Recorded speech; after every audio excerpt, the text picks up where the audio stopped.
Hey everyone, I'm Sophie Starkey and welcome back to Torch Sports.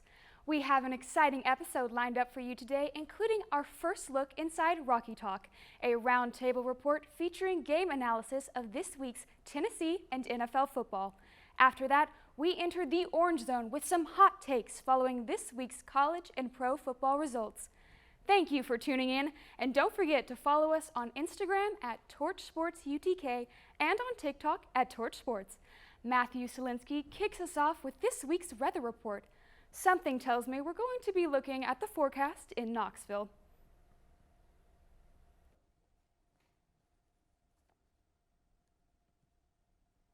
Welcome inside a brand new segment on the Torch, where each week we will cover the weather report and predicted forecast for a different team's city. This week, what do you know? We're in Knoxville to discuss volunteer football. And I'll tell you what, it ain't sunny. All right, it's pouring rain for all I'm concerned. The sky is as gray as could be, and we got a tornado coming in, sweeping up the chances to make the college football playoff. Let me start with coaching, because I think that's most important.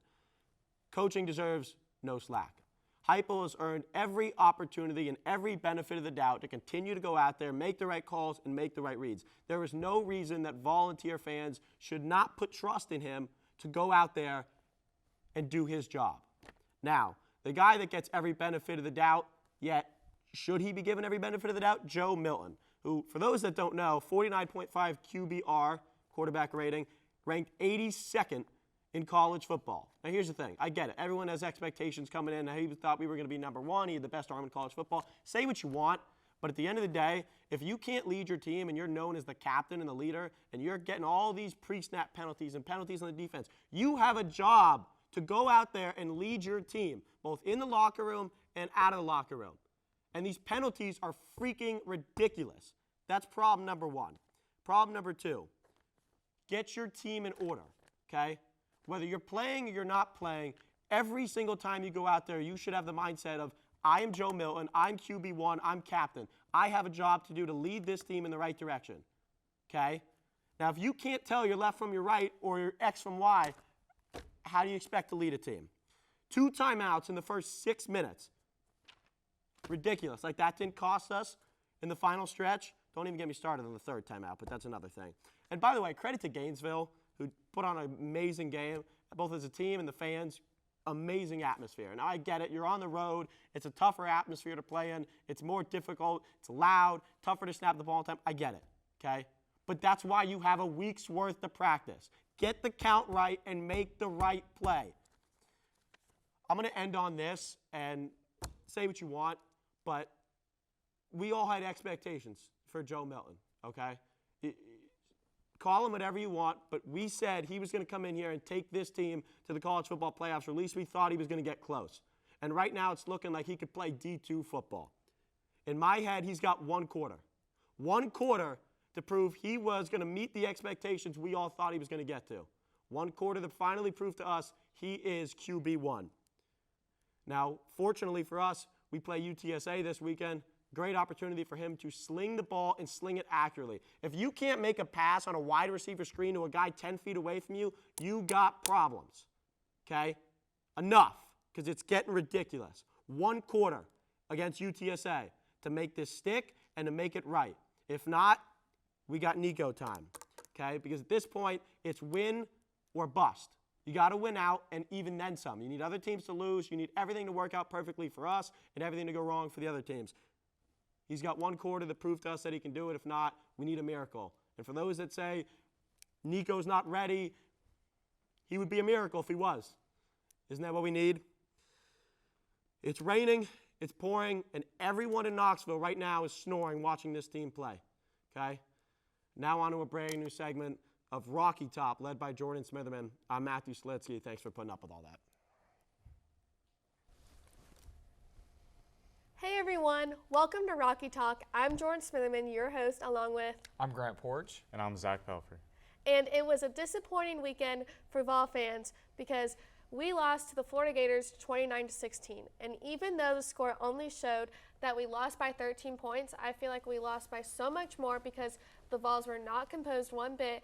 And the biggest problem was how they got dominated in the trenches, especially on the offensive end. The offensive line underperformed, and the absence of Cooper Mays was felt. What was the biggest problem that you guys saw during the Florida game this past weekend? Yeah, thank you, Jordan. I think one of our biggest problems in this game was just the inconsistency on offense. Joe Milton went for 20 for 34 for 287 yards, which on paper looks like a great stat line. But those incompletions came in key moments of the game. And like you were saying with the trenches, Jabari Small and Jalen Wright only rushed for about 3.3 yards a carry. That, after averaging 6.3 yards in the past 2 games, is kind of just a down low moment, you know? You know, I felt that on one of the first drives of the game, when we went and scored 7-0, we really had the offense opened up. And then after that, just went back into the shell of the RPOs and wide receiver screens that had been working against those lesser teams than Florida. But they're too good. They recruit too well for things like that to work, even though they've struggled. So that was the biggest issue for me. Yes, I agree. I think it was also disappointing. We also had just a very quiet performance on defense. I mean, Florida rushed for over 180 yards against Tennessee, who last year had an amazing front seven, but this year, after they got past our defensive line, it's just like we couldn't tackle them. Trevor Etienne ran for, I think it was over 120 yards. Too much.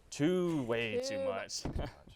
That we saw against Florida and the 2 games prior to that, because we can beat them up front. Last week, they got decimated on the ground against Army. Army rushed for 254 yards against them, and Army ended up winning that game by 8. So if they're able to rush for 254, we could rush for 400 if we really wanted to. But, you know, I hope that we don't. I hope we open it up and let it air out a little bit. Yeah, like what you were saying, opening the offense up.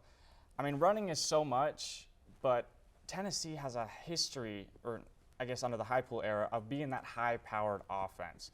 See Hooker throwing it down the field 50 yards, seeing Milton throw it down the field 80 yards.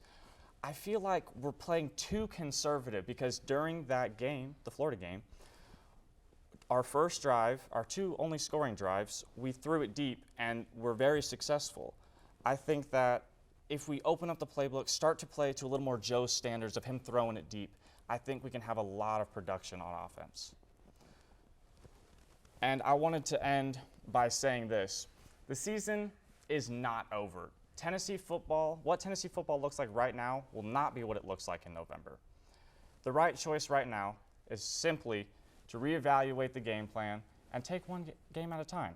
This is a weird year for college football, especially in the SEC.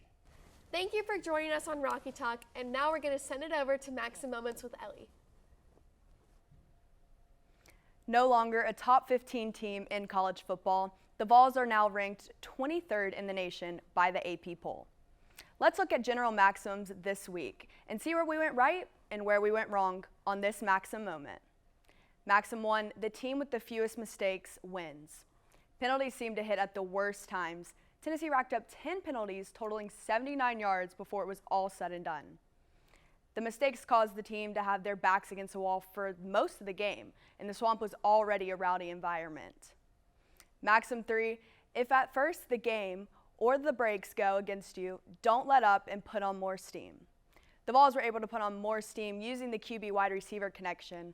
Wide receivers stood out this week. Senior wide receiver Brew McCoy, who finished with 5 receptions and 1 touchdown. Sophomore Squirrel White had 68 yards on 3 receptions, and transfer Dante Thornton Jr. had 53 yards on 3 receptions, along with senior Ramel Keaton, who caught Milton's first touchdown pass and finished the game with 39 yards on 3 receptions.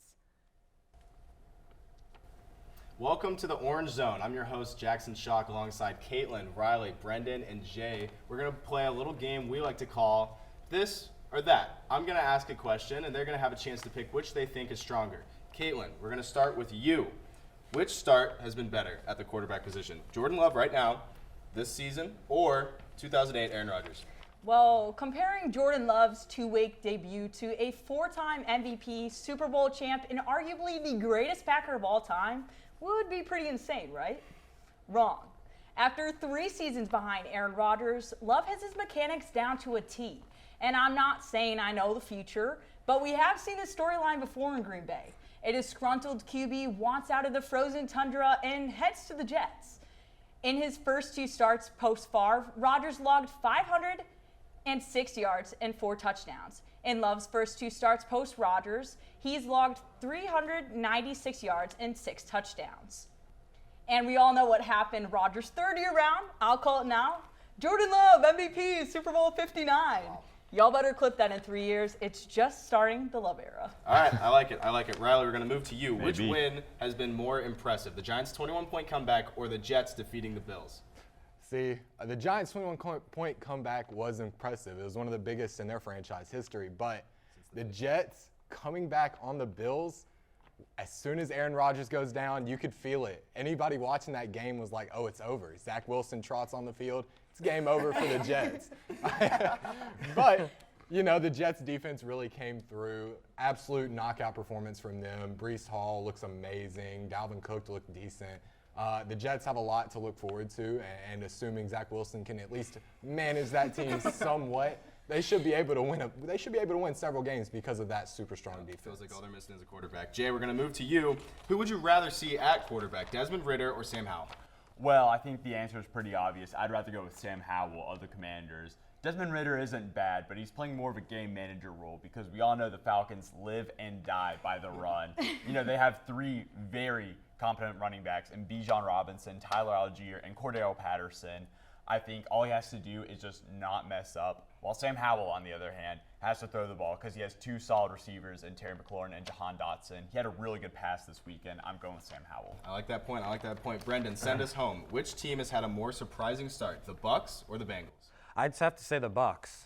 Everybody was writing off the Bucs and Baker Mayfield. You know, Baker Mayfield's on his 4th team. His stint with the Browns didn't go well after his shoulder injury. Then he went to the Panthers. His main job was to just get his revenge against the Browns, and he didn't. And he got cut and then got, signed by the Rams, and only really saw, that blowout against the Broncos and that comeback against the Raiders. But another look of concern for me is the Bengals starting 0-2. Now, I wasn't completely surprised by the Bengals starting 0-2. When Joe Burrow had his calf injury, I expected the Bengals to rest Joe Burrow and trot out, Jake Browning at quarterback. But with Burrow playing both games, both being losses, and the second one against Baltimore where he aggravated his calf injury, it's going to be hard for him to come back versus resting week 1 and 2 and coming back 100% in week 3. I like that. Well, that's all the time we got for today. That's it for the second episode of Torch Sports. We'll be back next week with more discussion and analysis of your favorite teams. And make sure to check us out on TikTok at Torch Sports and Instagram at Torch Sports UTK for more content. Thank you all for tuning in. Have a great weekend. And as always, go Vols.